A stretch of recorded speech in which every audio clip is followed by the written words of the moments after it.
This is Fourth and Pain, the only pro That was wrestling. my choice right there. My choice to come back with the good and bad and ugly theme song. I love it.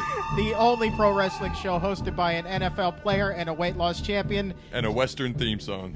Pleased to be following us on Twitter at Fourth and Pain, at Adam Carriker 94, and at the Chuck Carroll with 2 R's and 2 L's. And Carriker, as you said, this is the theme to the good, the bad, and the ugly. And I can't think of a song more appropriate than that to sum up what SummerSlam was. Because the good was, well, we picked as many right as we did wrong. The bad was we still picked as many wrong as we did right. That's not good. And the ugly was, well, it wasn't so bad for me, but this was definitely your worst picking performance since we have started the LaRon Challenge. Yeah, it was. 50%.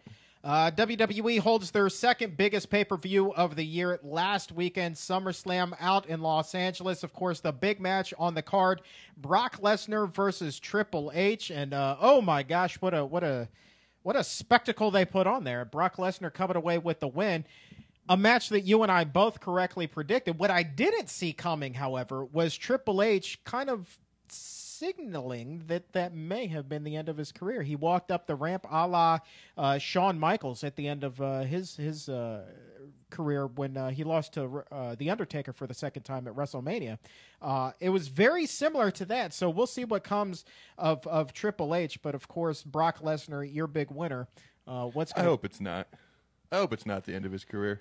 I have a sneaking suspicion. Maybe another WrestleMania big match against somebody or something like that. You know, I always want to see a guy go out on a win. You know, in wrestling, it doesn't tend to work that way. I hope there's at least one more big match. I don't think that he's done forever and ever, but I think that he's going to have himself a good long break, maybe come back around the Royal Rumble, maybe WrestleMania. That's just my prediction, but judging from last night's performance, I wouldn't put too much stock in any prediction I make on the wrestling front. Well, we're just kind of used to your underachieving ways. Yeah, well, I'm an underachiever in the LaRon Challenge, but an overachiever in life. And so let's just reset where we are. You're at 27 correct picks. I'm at 16. And for those that aren't familiar with the LaRon Challenge, this is something that you actually started, making fun of LaRon Landry while he was still a member of the Washington Redskins, because this is a man that was notorious for working out and then taking some self-gratifying pictures of himself in the mirror following said workout, looking all sorts of swole. So you get you know what? You tell the story. You tell the story so well. So when I first got here, 3 years ago, I get on Twitter and I'm seeing some of my new Redskin teammates, and I see LaRon's page and it's just all these pictures. He's got his shirt off and he's got a plate full of meat and potatoes and all this stuff. And LaRon's kind of one of these guys. He's very proud of the way he looks, but he's also very sensitive. So I would walk up to him some days, and I'd pick a body part that he can't see. I'd be like, "Dude, your lats, they're looking a little flabby today. A little flabby." Such a jerk. And he didn't know that. He was like, "Dude, are you serious? Are you serious?" Yeah, dude, I'm dead serious. I mean, they're like soft. They're like Chuck Carroll's lats, for crap's sake. I mean, what is that? So I see him later in the weight room doing pull-ups, working on his lats. So anyways, a couple years go by, and I'm seeing these pictures every once in a while. Then all of a sudden, he puts a whole bunch up. I think it was in March, around the Combine, whenever that is at the end of February. And I'm like, you know what? I'm 6'6", 300, and I look pretty good too. So I put on the tightest shirt I could find. And actually, it wasn't tight enough. I went and found a tighter shirt. So I found the tightest shirt my wife had, and I took a bunch of pictures in it. And I put it up on Twitter.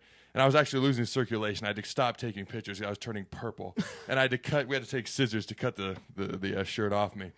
I put it up on Twitter, and I go, "Hey, look, I can put on a tight shirt and look really jacked too." And the thing just kind of blew up. I had no idea it was going to get that big. But I think he took it well, because he tweeted at me something to the effect of, "I'm not such an easy victory." So I've kind of been waiting for something back, but I think he's in New York. I don't think he's worried about that anymore. But that's kind of how the whole thing got started. And then we started picking matches, and it started at WrestleMania. And there was 8 matches we picked, and I went 6-2. You went 2-6. Ugh. That's when the domination began. And we just been keeping track ever since. And the first one to get 30 picks right, the opposing guy, which would be you, because I'm really close to 30, has to take an embarrassing LaRon picture. So I think there's this really tight pink tutu that you're going to put on or something like that, maybe? There will be no tutu, but I do have it. I do With a have thong? it in mind. It is pink. I will tell you that. Oh, boy. What I have in mind is Oh, definitely a pink shirt, and I'm going to be all sorts of handsome.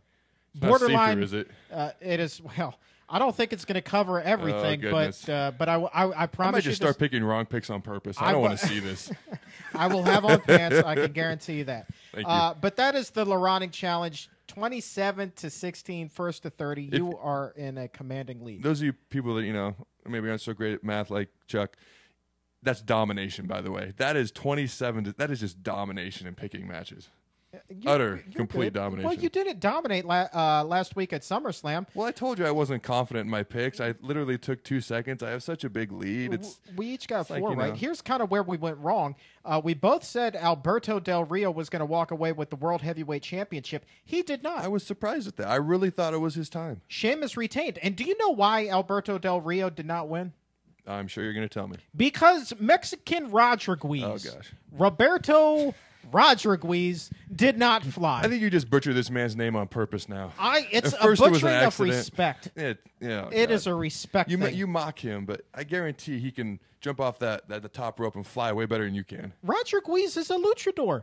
I have the utmost confidence in Rodriguez's ability. I want more Rodriguez. I want Rodriguez to break away from Del Rio and go into a singles career. I'm thinking he's at least Sin Cara good. Oh, no. Next segment. That was just ridiculous. WWE Championship, CM Punk versus John Cena versus The Big Show. You said Big Show. I said John Cena. Nay, sir. We were both wrong. Again, here's the thing. It was kind of an interesting finish. John Cena and CM Punk made Big Show tap simultaneously. They both thought that they had won the match.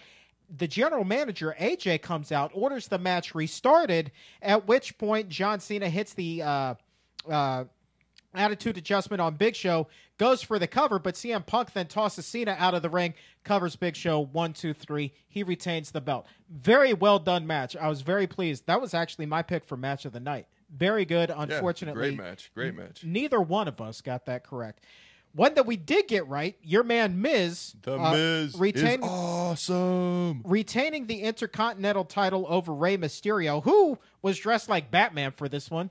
Had the mask with the horns and everything. That's awesome. I kept waiting for Vicky Guerrero to come out dressed as Catwoman. Some people have started calling me Bane on Twitter. Have you noticed this? I did not. One guy even sent me a picture. It's when we were playing the Cowboys last year, and it's like instead of my face, there's the Bane face on my body. And like some fans have been tweeting at me, calling me Bane. I think until I love the Bane character. He was awesome. I loved it. So I like that. I think it's a compliment. The villain of the defense. I'll call you Bane instead of Shrek. I think that Bane's well, a either little way, I'm more going to squash hardcore. you, so it doesn't matter. Yeah, whatever. WWE Tag Team Championship match. Here is where I exercise my domination. You said the primetime players. It's the small victories. I got to celebrate them because they're few and far between. Okay. You said the primetime players. I said no Shrek. It's going to be Kofi Kingston and R-Truth retaining. Sure enough, that's exactly Listen what here, happened. Smalls. Listen here. I could take the month off and still win this LaRon challenge over you. Well, you could, but You're killing me, Smalls. your face. United You're a States gnome. title match: Santino Marella versus Antonio Cesaro. Cesaro, your big winner, and the new U.S. title winner. Kane versus Daniel Bryan. You said Daniel Bryan. I had a gut feeling the Big Red Machine was going to come away with the victory, and here is where you flex your wrestling knowledge and prowess. Well, to me, I'm a big Kane guy, and I get frustrated because he always gets in these big matches and then rarely ever wins. So it's like, and I love him. I think they should do so much more with him. I just knew Daniel Bryan was going to win, even though I was rooting for Kane. Well, he made Josh Matthews look like a little girl backstage after that match. He just tossed him about 10 feet when he was looking for Daniel Bryan, trying to get some revenge.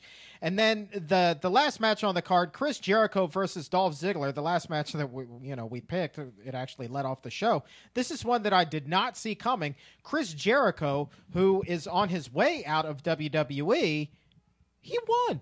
He actually beat Dolph Ziggler. I think what it's going to set up is he's going to come back, maybe WrestleMania, maybe some big pay-per-view down the road, and that'll, he'll have this momentum from beating Dolph Ziggler, and maybe that'll carry on into some big match with a bigger name superstar down the road. That could very well be. I will say this, just as I said it last week, I'm going to miss this guy, but I'm okay with him leaving because his returns are epic.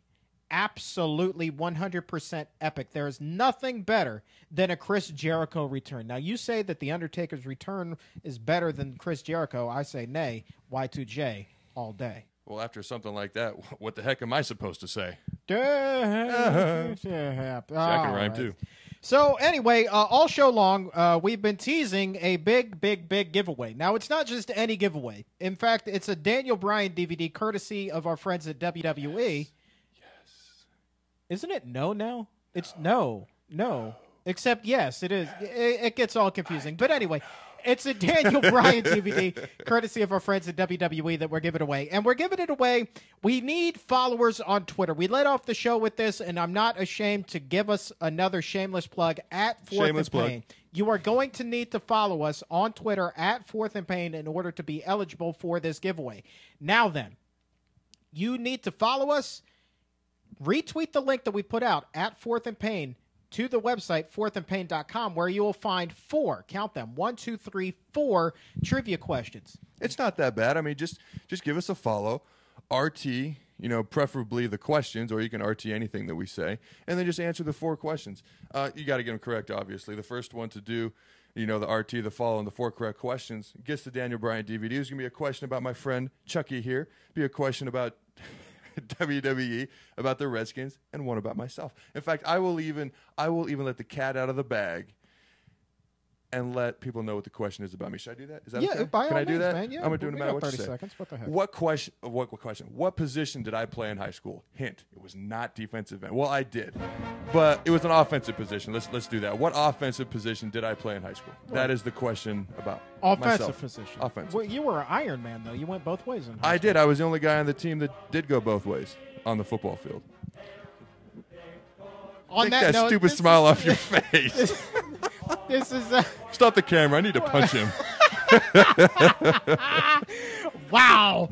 Okay. Wow. So do that. That's the Fourth and Pain Trivia Challenge. 4 questions. We need your answers and a follow at Fourth and Pain. First person to correctly answer all 4. Tweet us those answers. Gets the Daniel Bryan DVD. Our first giveaway, courtesy of WWE. Absolutely. We're going to be doing it for quite a few shows here to come.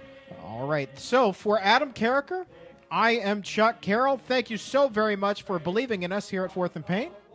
Believing in your weirdness, isn't that what you say? Well, I decided to shorten it. You shortened it? I decided believing really in us. afford It's to all shorten things? it's all encompassing. Can you really afford to shorten things? In certain areas, I can still take a few short. Shut up, Carriker. Leave me alone. Be a star, okay? Be a star. Hey, man, you chose to sit here next to me. You knew what you were getting into. You're not some kid who was forced to go to school and be around other kids. You chose to be here next to me. Be a star. Sign off and let's get out of here. Thanks for believing in Chuck's weirdness. I'm Adam Carriker. I got the largest arms on the D-line. Peace out, home skillet.